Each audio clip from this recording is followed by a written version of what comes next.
When I was a kid, the disaster we worried about most was a nuclear war. That's why we had a barrel like this down in our basement, filled with cans of food and water. When the nuclear attack came, we were supposed to go downstairs, hunker down, and eat out of that barrel. Today, the greatest risk of global catastrophe doesn't look like this. Instead, it looks like this. If anything kills over 10 million people in the next few decades, it's most likely to be a highly infectious virus rather than a war. Not missiles, but microbes. Now, part of the reason for this is that we have invested a huge amount in nuclear deterrents, but we've actually invested very little in a system to stop an epidemic. We're not ready for the next epidemic. Let's look at Ebola. I'm sure all of you read about it in the newspaper. Lots of tough challenges. I followed it carefully through the case analysis tools we use to track polio eradication. And as you look at what went on, the problem wasn't that there was a system that didn't work well enough. The problem was that we didn't have a system at all. In fact, there are some pretty obvious key missing pieces. We didn't have a group of epidemiologists ready to go who would have gone, seen what the disease was, see how far it had spread. The case reports came in on paper. It was very delayed before they were put online, and they were extremely inaccurate. We didn't have a medical team ready to go. We didn't have a way of preparing people. Now, Médecins Sans Frontières did a great job orchestrating volunteers, but even so, we were far slower than we should have been getting the thousands of workers into these countries. And a large epidemic would require us to have hundreds of thousands of workers.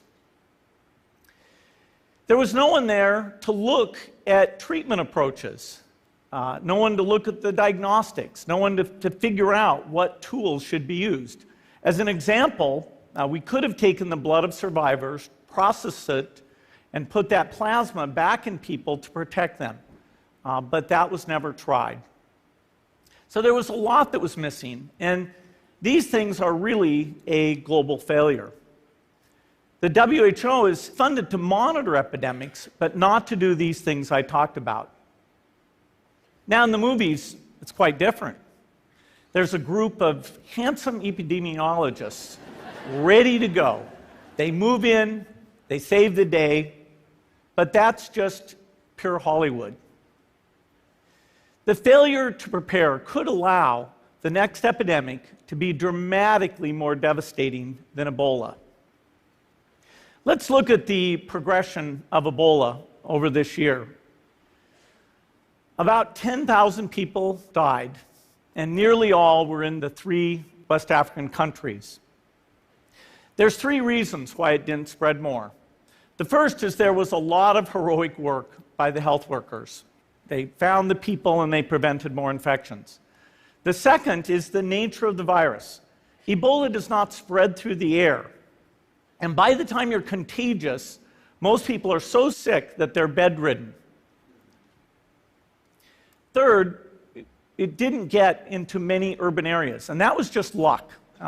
If it had gotten into a lot more urban areas, the case numbers would have been much larger. So next time, we might not be so lucky. You can have a virus where people feel well enough while they're infectious that they get on a plane or they go to a market. The source of the virus could be a natural epidemic like Ebola, or it could be bioterrorism. And so there are things that would literally make things 1,000 times worse. In fact, let's look at a model of a virus spread through the air like the Spanish flu back in 1918. So here's what would happen.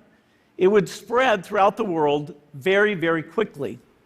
And you can see there's over 30 million people die from that epidemic. So this is a serious problem.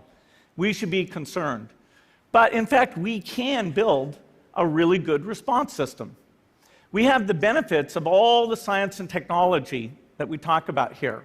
We've got cell phones to get information from the public and get information out to them. We have satellite maps where we can see where people are and where they're moving. We have advances in biology that should dramatically change the turnaround time to look at a pathogen and be able to make drugs and vaccines that fit for that pathogen. So we can have tools, but those tools need to be put into an overall global health system, and we need preparedness. The best lessons, I think, on how to get prepared are, again, what we do for war. For soldiers, we have full-time waiting to go. We have reserves that can scale us up to large numbers. NATO has a mobile unit that can deploy very rapidly. NATO does a lot of war games to check, are people well-trained? Do they understand about fuel and logistics and the same radio frequencies? So they are absolutely ready to go. So those are the kinds of things we need to deal with an epidemic. What are the key pieces? First is we need strong health systems in poor countries. That's where mothers can give birth safely, kids can get all their vaccines, but also where we'll see the outbreak very early on. We need a medical reserve corps, lots of people who've got the training and background who are ready to go with the expertise.